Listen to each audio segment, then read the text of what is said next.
नमस्कार। श्रीमती मोहरी देवी तापड़िया कन्या महाविद्यालय जसवंतगढ़ के यूट्यूब चैनल पर मैं प्रवक्ता अनुमान शर्मा आप सभी विद्यार्थियों का हार्दिक स्वागत और अभिनंदन करता हूं।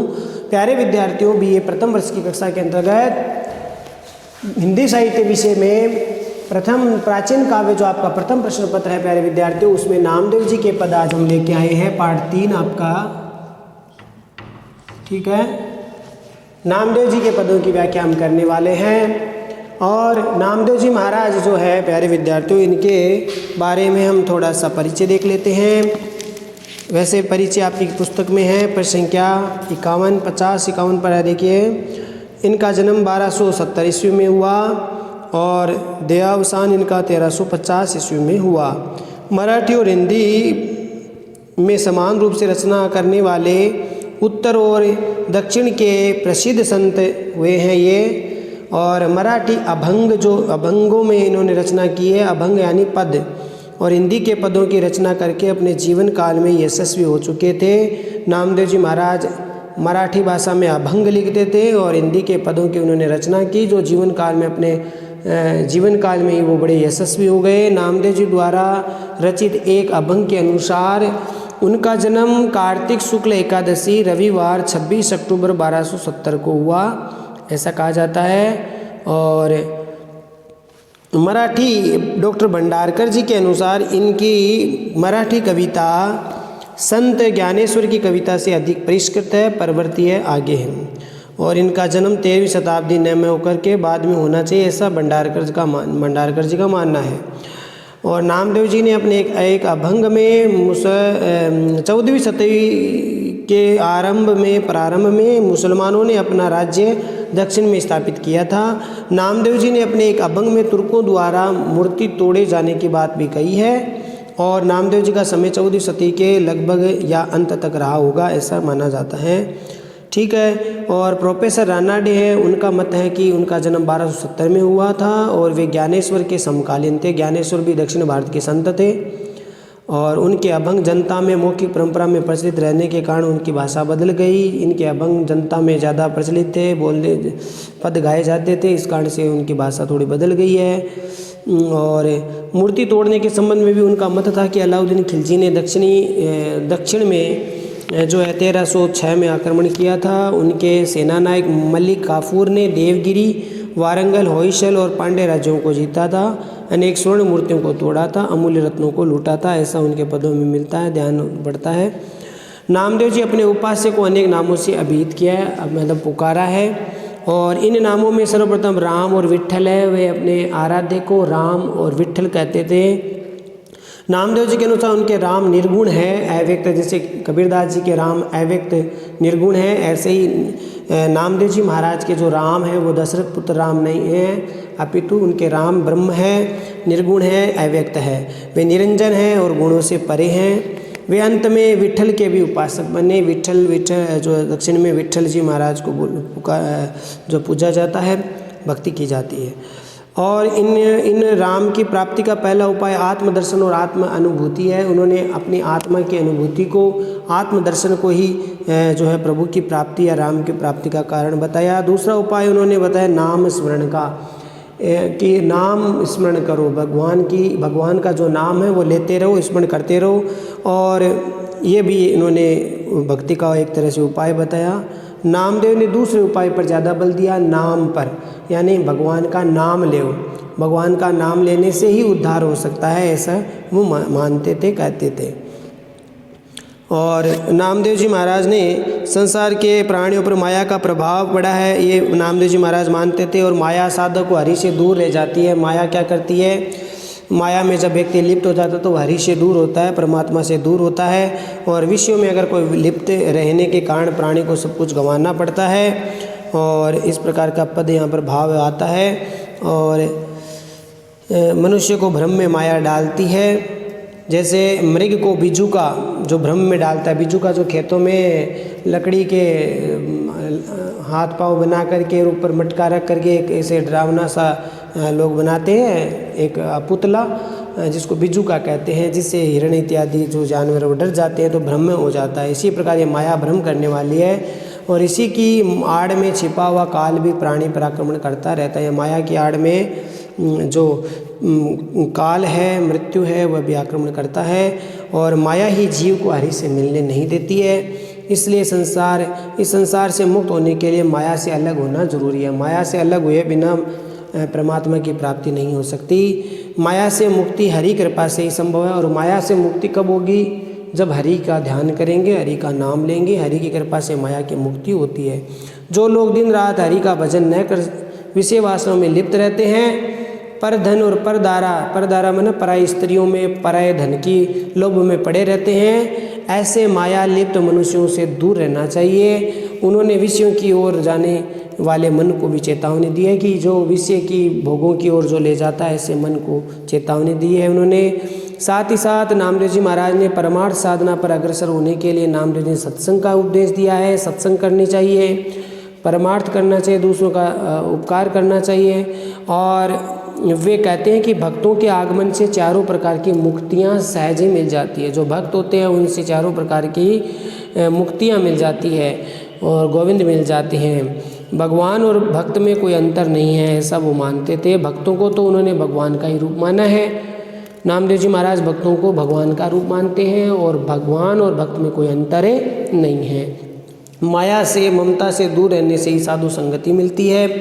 नामदेव जी महाराज ने आत्मा और परमात्मा के संबंध को मेघ और बूंद की तरह, जल और तरंग की तरह आदि जो न्यास या तत्व है उनके अनुसार व्यक्त किया है। आत्मा और परमात्मा को किस रूप में माना है? मेघ और बादल और बूंद, बादल और वर्षा, जल और तरंग, लहर की तरह माना है। हरि से उन्होंने अपने को संबंध है, नामदेव जी महाराज हरि के साथ अपने संबंध को स्वामी और सेवक का मानते हैं। माता और पिता का, पुत्र का, सरोवर, तरंग का, तरुवर और पंखी मन पक्षी के समान बताया। यानी भगवान का, हरि का और जो भक्त होता है उसका संबंध क्या होता है? स्वामी और सेवक का हो सकता है, माता पिता पुत्र का हो सकता है, सरोवर तरंग का हो सकता है, तरंग मैंने लहर का, सरोवर मैंने तालाब और लहर का, तरुवर और पंखी या जैसे पेड़ और पक्षी का जैसे साथ होता है, ऐसे परवारी का, आत्मा और परमात्मा का साथ होता है। जीवन और जगत की नश्वरता पर भी बल दिया है उन्होंने। काल की भीषणता की ओर मनुष्य का ध्यान आकर्षित करवाया है कि काल रूपी जो सांप है उसके पास में मुक्ति के लिए राम रूपी रसायन का पान करना जरूरी है। उस गरल को, उस जहर को मिटाने के लिए राम रूपी रसायन पीना चाहिए, ऐसा वो कहते हैं। नामदेव जी महाराज प्रारंभिक काल में विट्ठल के सगुणों उपासक थे। विट्ठल भगवान को मानते थे तो सगुण उपासक थे। बाद में फिर बीच बीच में हठ योग साधना और निर्गुण उपासना की ओर भी प्रवृत्त हुए। अंतिम काल में हिंदी के पदों में अधिकांशतः उनके निर्गुण मार्गी जो पद है वो दिखाई देते हैं। और अनेक स्थान पर उन्होंने विष्णु भगवान के अवतारों की पौराणिक कथाओं की आस्था भी व्यक्त की है। और आगे कई 2 पदों में विस्तार से उन्होंने नरसिंह भगवान की कथा कह करके ईश्वर के प्रणत रक्षक धर्म का प्रतिपादन किया कि ईश्वर है वो भक्तों का जो है रक्षा करती है, भक्तों का रक्षक होते हैं। एक पद में उन्होंने नारद गीता भी कही है, जिसमें विस्तार से नारायण से नारद ने अपने भक्ति धर्म का निरूपण किया है। इस प्रकार से नारद गीता भी लिखी है। और भक्ति से ही उनके दर्शन होते हैं, उनके साधन, बाकी सब साधन व्यर्थ है। भक्ति से ही परमात्मा के दर्शन होते हैं, बाकी सब साधन क्या है? व्यर्थ है।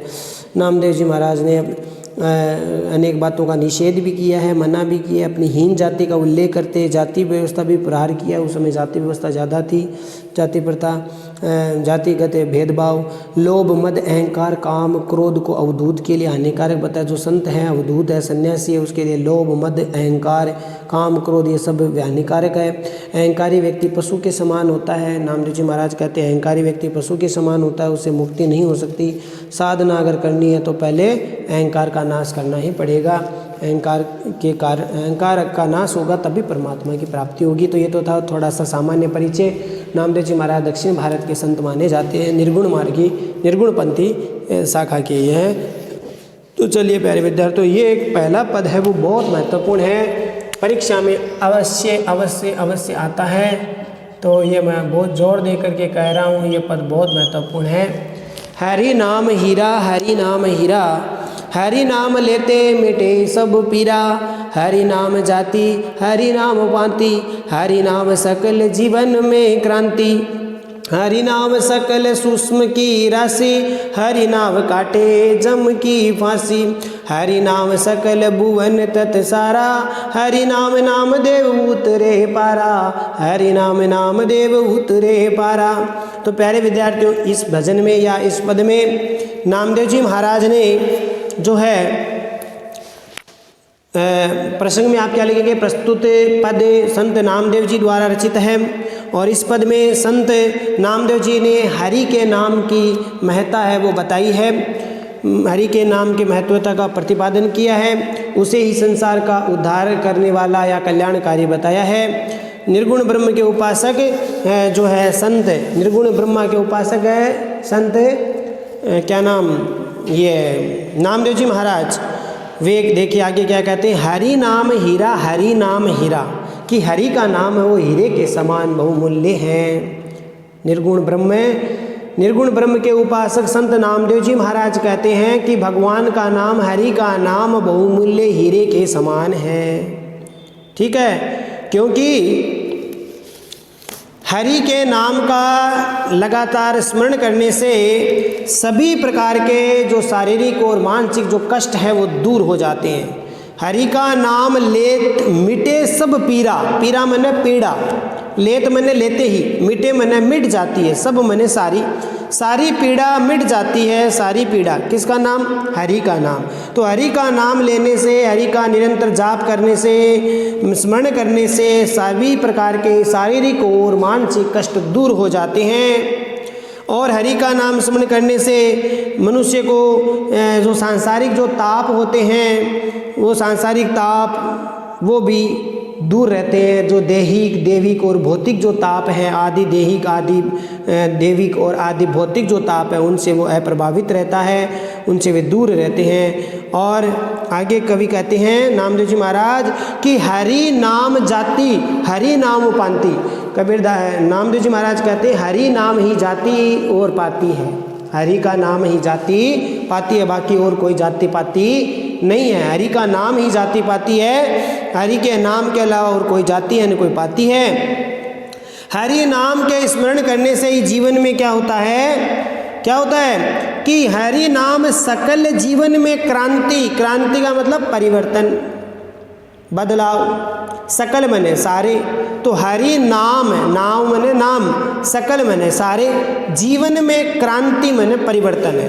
अर्थात भगवान का नाम स्मरण करने से ही, हरि का नाम स्मरण करने से जीवन में परिवर्तन संभव होता है। कैसे होता है कि भगवान का अगर नाम लेगा तो वह सांसारिकता से हट करके आध्यात्मिकता की ओर अग्रसर होगा, और आध्यात्मिकता की ओर अग्रसर होगा तो वह ईश्वर का सामीप्य प्राप्त करेगा और उससे उसको मुक्ति मिलेगी। तो इस प्रकार से ये परिवर्तन भी हरि के नाम से ही हो सकता है। तो हरि का नाम लेने से सारे परिवर्तन होते हैं, जीवन में परिवर्तन होते हैं। वह व्यक्ति सांसारिक सुखों की ओर न जा करके सांसारिकता की ओर न पढ़ करके आध्यात्मिकता की ओर उसको अग्रसर हो जाता है, वहाँ से उसको ईश्वर का सामीप्य मिलता है। इस प्रकार से उसके जीवन में परिवर्तन आता है। तो समझ में आ गया प्यारे विद्यार्थियों, हरि नाम सकल सुषुम की राशि, सुषम, हरि नाम सकल, सकल माने सभी, और सुषम का अर्थ क्या होता है, सुखों की,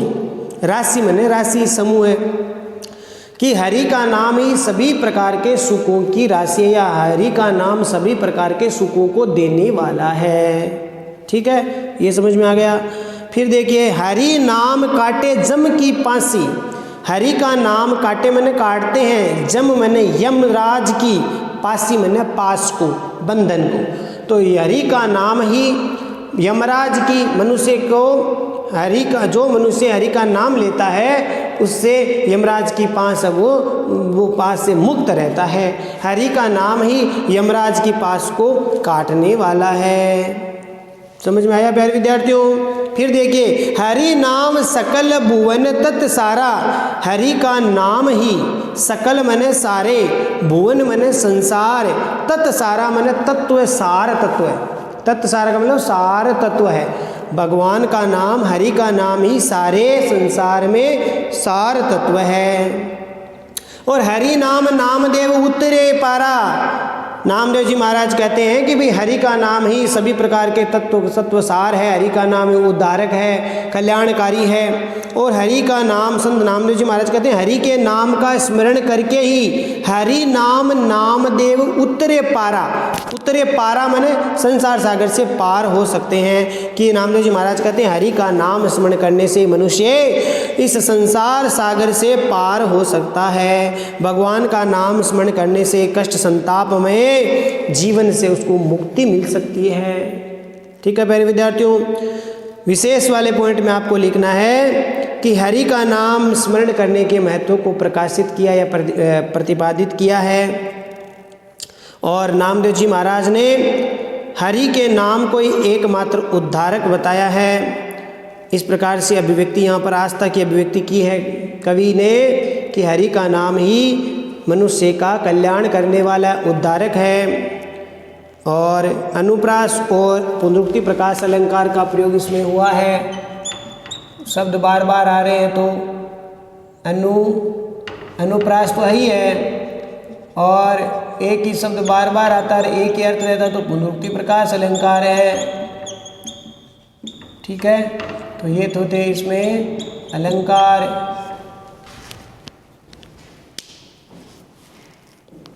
चलिए प्यारे विद्यार्थियों अगला पद देखते हैं कि दूसरा देखिए, धृगते बकता धृगते सुरता। इस पद को हम लेते हैं अब कि दूसरा पद है ये, धृगते बगता धृगते सुरता, प्राणनाथ को नाम न लेता, नाद वेद सब गाली पुराना, राम नाम को मर्म न जाना, पंडित हो ये सुवेद बसाने, पंडित हो ये सुवेद बसाने, मूरिश नाम देव राम ही जाने। प्यारे विद्यार्थियों छोटा ही पद है, अब अर्थ देखिए इसका। दृग का अर्थ होता है धिक्कार करना, धिक्कारना। ते मने वे, वक्ता मने वक्ता या भाषण देने वाले, दृग मने धिक्कार, और सुरता का अर्थ होता है श्रोता सुनने वाले। देखिए अर्थ इसका, पहले हम प्रसंग लेते हैं। प्रस्तुत पद संत नामदेव जी द्वारा रचित है।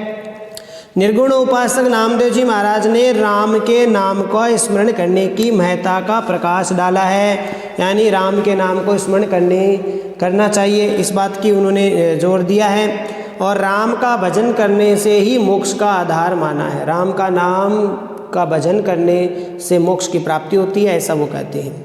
अब देखिए व्याख्या हम करते हैं। संत नामदेव जी महाराज कहते हैं कि धृगते बगता धृगते सुरता, धृग मने धिक्कारना, ते मने वे, बक्ता मने वक्ता या भाषण देने वाले, धृग मने फिर धृग आया मने धिक्कारना, ते मने वे, सुरता मने सुनने वाले श्रोता। अब देखिए इसका अर्थ, संत नामदेव जी महाराज राम के नाम का भजन करने को बड़ा ही महत्व देते हुए कहते हैं कि उन जो ज्ञानवान जो भाषण करता है, जो ज्ञानी वक्ता है, जो भाषण देने वाले हैं, और जो ऐसे ही उन प्रवचनों को सुनने वाले श्रोता हैं, उन सभी को मैं धिक्कारता हूँ या धिक्कार है ऐसे श्रोता और ऐसे वक्ता पर। क्यों? क्योंकि प्राणनाथ को नाम न लेता, प्राणनाथ मने ईश्वर भगवान, को मने को, नाम मने नाम, न मने नहीं, लेता मने लेता है। जो भगवान के नाम का जो है ईश्वर के नाम का स्मरण नहीं करते, ऐसे वक्ता, वक्ता मने वक्ता, भाषण देने वाले, ज्ञानी प्रवचन देने वाले, और ऐसे श्रोता प्रवचन को सुनने वाले, उन दोनों को मैं धिक्कारता हूँ। धिक्कार है ऐसे वक्ता और श्रोता को जो ईश्वर के नाम का स्मरण नहीं करते। समझ में आ गया प्यारे विद्यार्थियों? और नाद वेद सब गाली पुराना, नाद मने सस्वर शाब्दिक जो पाठ होता है वेद का, तो वेदों का जो शाब्दिक सस्वर पाठ सब गाली पुराना, उनका भी बड़ा धिक्कार है। गाली मने धिक्कार है, पुराना मने पुराणों को, 18 जो पुराण हैं, वेद 4 हैं, 4 वेद है, 18 पुराण हैं। तो जो वेदों का और पुराणों का जो शाब्दिक पाठ है, ऐसे जो वेद पढ़ने वाले, वेद पुराणों का शाब्दिक पाठ करने वाले को भी धिक्कार है। जो कि क्यों धिक्कार है? जो राम नाम को मर्म न जाना। क्यों धिक्कार है? क्योंकि ऐसे वेद पाठी, ऐसे पुराणों का पाठ करने वाले जो अपने आप का दंभ भरते हैं वेदों और पुराणों के ज्ञान पर, जो कि सही प्रकार से राम नाम के मर्म को नहीं जानते, रहस्य को नहीं जानते, ऐसे लोगों को नामदेव जी महाराज कहते हैं ऐसे वेद पढ़ने वाले, वेद पुराणों का जो शाब्दिक पाठ करने वाले हैं वो भी धिक्कार के पात्र हैं, जो राम नाम के रहस्य को नहीं जानते। मर्म, राम नाम को मर्म न जाना, राम नाम के मर्म मन रहस्य को, नाम मन नहीं, जाना मन जानते हैं। जो राम नाम के रहस्य को नहीं जानते हैं ऐसे वेद पढ़ने वाले, पुराण पढ़ने वाले लोगों को मैं धिक्कारता हूँ। धिक्कार है। और क्या है, पंडित होई सु वेद बसाने, बसाने का मतलब बखान करना, वेद मने वेदों को, होई मने होता है, सो मने वह, पंडित मने ज्ञानी। अब देखिए अर्थ इसका कि जो वेद शास्त्रों का बखान करते हैं वे ज्ञानी कहलाते हैं, अपने आप को पंडित कहलाते हैं। जो वेद शास्त्रों का बखान करते हैं, वर्णन करते हैं, ऐसे लोग ज्ञानी हैं, पंडित कहलाते हैं। अब नामदेव जी महाराज कहते हैं कि मूरिस नामदेव राम ही जाने। मूरिस मने मूर्ख, मूरिस मने प्यारे विद्यार्थियों मूर्ख, और यहाँ पर सह शब्द आ रहा है सह षटकोण का, तो यहाँ पर उसको हम ख के रूप में ले सकते हैं, मूर्ख। ठीक है, तो ख के अर्थ में आता है ये। तो देखिए प्यारे विद्यार्थियों कि नामदेव जी महाराज कहते हैं कि जो है मूर्ख होकर के नामदेव, तो मूर्ख होकर के भी मूर्ख नामदेव, यानी मूर्ख नामदेव है, मूर्ख होकर के भी राम पवित्र हृदय से अपने राम नाम को ही जानता है, केवल राम नाम को ही बखानता है, केवल राम नाम को ही जानता है, और बाकी और किसी भी चीज़ में वो नहीं पढ़ते। तो नामदेव जी कहते हैं मैं भले ही मूर्ख हूँ, तो मैं नामदेव तो मूर्ख है होकर भी पवित्र हृदय से राम नाम को ही जानते हैं, और ये भी मानते हैं कि राम नाम का ही जो है वो स्मरण करते हैं, और यही राम का नाम एकमात्र उद्धारक नाम है, कल्याणकारी नाम है। जो राम का नाम लेते हैं उनका उद्धार हो जाता है, ऐसा नामदेव जी महाराज कहते हैं। विशेष वाले पॉइंट में प्यारे विद्यार्थियों आपको लिखना है, नामदेव जी ने राम के नाम के स्मरण के महत्व का प्रतिपादन करते हुए राम के नाम का या राम के भजन का सच्चे मन से करना हितकारी बताया, मुक्तिदायक बताया। नामदेव जी महाराज ने इसमें राम नाम का स्मरण को बड़ा महत्व दिया है, और राम नाम के भजन से ही मनुष्य मुक्ति को प्राप्त कर सकता है। अलंकारों की बात करें तो अनुप्रास और पर्यायोक्ति अलंकार का प्रयोग इसमें किया गया है। अनुप्रास और पर्यायोक्ति अलंकार का प्रयोग इसमें किया गया है।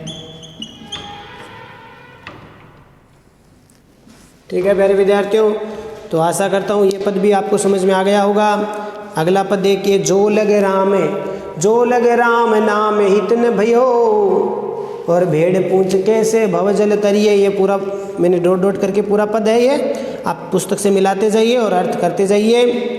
देखिए मैं अर्थ बता रहा हूँ, जो लग राम नाम हित न भयो, तो लग मेरी करता जन्म गयो, लागी पंक ले धोबे, निर्मल न होवे जन्म बिगोबे, भीतरी मेला बाहरी चोसा, पानी पिंड पसाले धोसा, नामदेव कहे सुरही पर हरिये, नामदेव कहे सुरही पर हरिये, भेड़ पूछ के से भव जल तरिए, भेड़ पूछ के से भव जल तरिए। प्यारे विद्यार्थियों इस पद में देखिए नामदेव जी महाराज क्या करते हैं। ये भी प्रस्तुत पद्यांश या प्रस्तुत पद संत कवि नामदेव जी द्वारा रचित है, और इसमें संसार से मुक्ति प्राप्त करने का एकमात्र आधार क्या है, राम का नाम है। सब में एक ही बात है, संसार से मुक्ति पाने का एकमात्र आधार क्या है, राम का नाम, और जो राम के नाम का आधार लेता है उसकी मुक्ति हो जाती है। तो संसार से मुक्ति पाने का एकमात्र आधार राम नाम के हित को ही बताया है। और आगे नामदेव जी महाराज वर्णन करते कहते हैं, निर्गुण संतोपासक है नामदेव जी महाराज, और वह कहते हैं कि जो लग राम नामे हित न भयो, जो मने जब, लग मने तक, राम नामे मने राम नाम, हित मने प्रेम भाव, न मने नहीं, भयो मने हुआ। अब देखिए अर्थ में बता रहा हूँ, एक एक शब्दार्थ बता रहा हूँ। जो लग मने जब तक मनुष्य है, मनुष्य इस संसार में आकर जब तक जो लग मैंने जब तक राम नाम से हित न भयो, मैंने प्रेम नहीं हुआ, जब तक हे मनुष्य इस संसार में आकर के राम नाम से तुम्हारा प्रेम भाव नहीं हुआ, प्रेम नहीं हुआ, तो क्या हुआ? तो लग मेरी मेरी करता जन्म गयो, तो लग मैंने तब तक, तो मैंने तब, लग मैंने तक, मेरी मेरी मैंने मेरा है अहंकार करता हुआ, मेरा मेरा माया में वशीभूत होते होते करता जन्म गयो, मैंने जन्म बीत गया, अर्थात माया जाल में फंस करके अपना जीवन है वो बर्बाद कर दिया। तो कबीरदास नामदेव जी महाराज कहते हैं कि जब तक राम नाम से तुम्हारा प्रेम भाव नहीं हुआ तब तक सब बेकार है, क्योंकि संसार में आकर तुमने माया जाल में फंस करके केवल मैं अर्थात मेरा है माया जाल ममता में मोह माया में पड़ करके पूरा अपना जीवन है वो व्यर्थ में खो दिया है। ऐसा करते करते मेरा है करते करते जीवन है व्यर्थ में खो दिया है। और आगे देखिए फिर कहते हैं कि लागी पंख ले धोबे, लागी मैंने लगे हुए, पंख मैंने कीचड़, पंख किसको कहते हैं? कीचड़ को। और पंकज किसको कहते हैं? कमल को। जो कीचड़ में जन्म लेता है कमल, तो पंख मैंने कहते हैं कमल को। लागी मैंने लगे हुए हैं, पंख मैंने कीचड़, जो कीचड़ लगा हुआ है उसको पंख ले धोबे, यानी कीचड़ से ही धोबे मैंने धोते हैं। कीचड़ लगा हुआ है और उसको कीचड़ से ही धोते हैं, तो क्या होता है? साफ सफाई होगी क्या? नहीं होगी। तो ये बताया देखिए, लागी पंख ले धोबे, निर्मल न होवे जन्म बिगोबे। निर्मल मने स्वच्छ, पवित्र, न मने नहीं, होवे मने होता है, जन्म मने जन्म, बिगोबे का अर्थ होता है बिगाड़ना, बिगाड़ लेते हैं अपने जन्म को। अब देखिए कि ऐसा जो व्यक्ति है जो मेरा कहता है, माया मोह ममता में पड़ कर के, माया जाल में पड़कर माया के वशीभूत होकर के अपने जीवन को व्यर्थ ही नष्ट कर देता है, और वह संसार में माया रूपी कीचड़ से, ये संसार में माया रूपी जो कीचड़ लगा हुआ है वह जो मनुष्य है वो माया के वशीभूत होकर के माया के कीचड़ से ही धोते हैं, धोना चाहते हैं ऐसे लोग। क्या है कि संसार में माया रूपी जो कीचड़ लगा हुआ है उसको मनुष्य माया जाल के कारण माया के वशीभूत होकर उसी माया के कीचड़ से ही धोना चाहते हैं। तो क्या होता है? इससे उसका जीवन कभी निर्मल नहीं होता। क्या लिखा है कि निर्मल न होवे, इससे उसका जीवन निर्मल नहीं होता, अपितु उसका और अधिक जन्म है, जीवन बिगड़ जाता है, बिगड़ता जाता है। इससे उसका जीवन क्या, अपने जीवन को वह और अधिक बिगाड़ता चला जाता है, क्योंकि माया रूपी कीचड़ से ही माया को धोना चाहता है। तो यही होगा, अपने जीवन को वह निर्मल नहीं बना सकता, अपितु उसका जीवन बिगड़ता चला जाता है, क्योंकि माया के प्रति आकर्षित होने से उसका जीवन है वो स्वच्छ कभी नहीं हो सकता। माया से दूर रहने से ही जीवन स्वच्छ होगा, पवित्र होगा। अगर माया के प्रति आकर्षित होंगे तो जीवन स्वच्छ नहीं हो सकता, अपितु फिर उसके स्थान पर वह अपने जीवन को और अधिक बिगाड़ लेता है, ठीक है, नाश कर लेता है अपने जीवन का। अब देखिए, और ऐसे व्यक्ति का क्या होता है? भीतरी मेला बाहरी चोसा। ऐसे व्यक्ति का भीतरी मन अंतर्मन, हृदय मन, उनका मन भी अपवित्र होता है, मेला रहता है। मेला, भीतरी मेला, मेला माने बुरा, कपट से भरा हुआ, अपवित्र रहता है। और बाहरी चोसा, चोसा माने चोखा, इसमें चोसा सा को खैकिर में चोखा, तो मतलब बाहरी माने बाहर से, ऊपर से, चोखा माने अच्छा रहता है।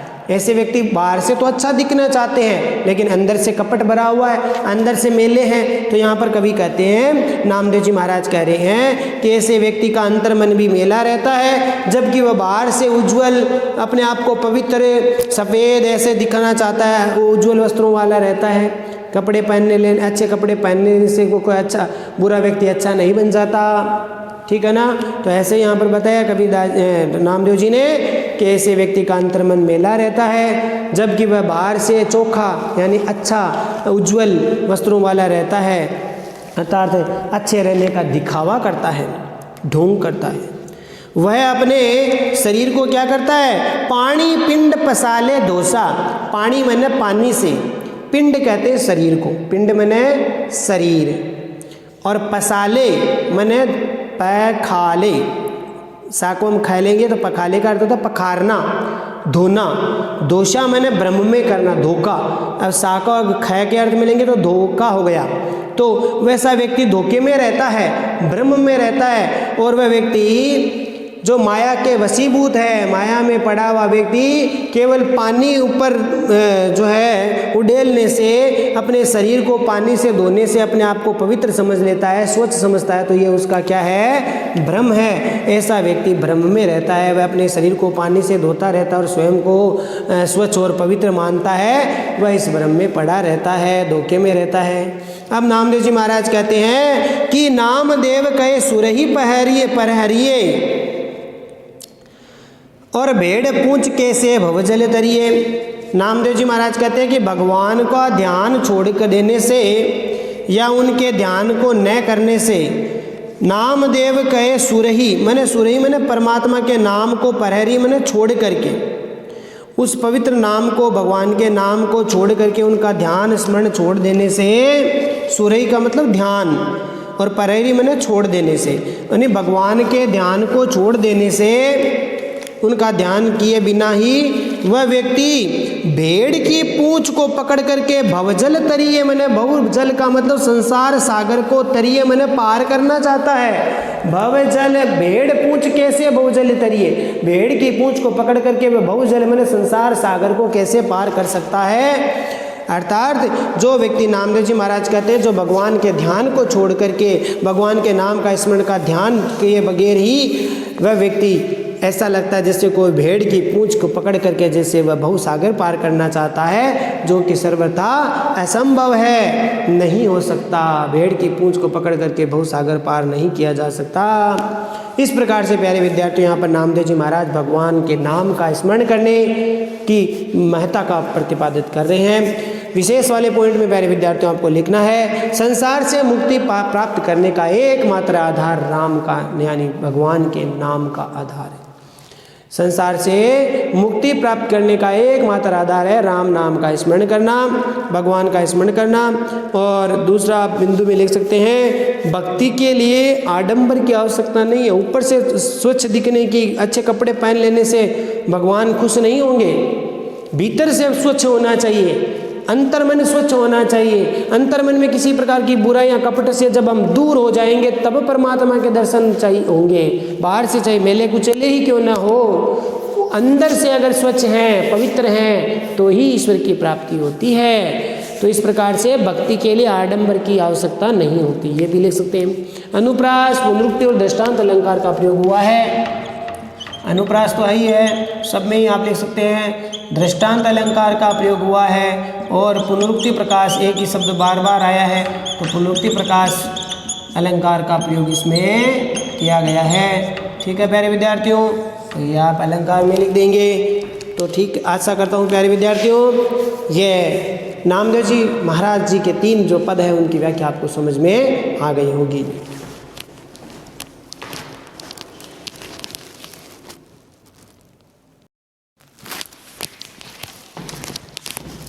तो प्यारे विद्यार्थियों, आज के लिए बस इतना ही। अगले वीडियो में फिर हाजिर होंगे। नामदेव जी महाराज के 3 आगे के पदों की व्याख्या को लेकर 6 पद है इसमें, तो 3 पदों की आज हमने की है। अगले पद में हम 3 पद और ले लेंगे, तो इस तरह से ये पाठ पूर्ण हो जाएगा। तो प्यारे विद्यार्थियों, आज के लिए बस इतना ही। नामदेव जी महाराज की ये 3 पदों की व्याख्या, और ये पद आप सब कंठस्थ कर लेंगे। ये हरि नाम हीरा, हरि नाम हीरा, ये अधिकतर आता ही है। ठीक है, बहुत इम्पोर्टेंट है, बहुत महत्वपूर्ण है, अति महत्वपूर्ण है ये व्याख्या। तो इसको ठीक प्रकार से, सरल भी है, कठिन नहीं है, बहुत ही सरल है। आराम से आप इसको याद कर सकते हैं और आप इसको ठीक से पढ़ेंगे, इन व्याख्याओं को पढ़ेंगे, नोट्स बनाएंगे और इनको ठीक प्रकार से याद भी करेंगे। चैनल को लाइक, शेयर और सब्सक्राइब करना ना भूलें। जय भारत, जय हिंदी। धन्यवाद विद्यार्थियों।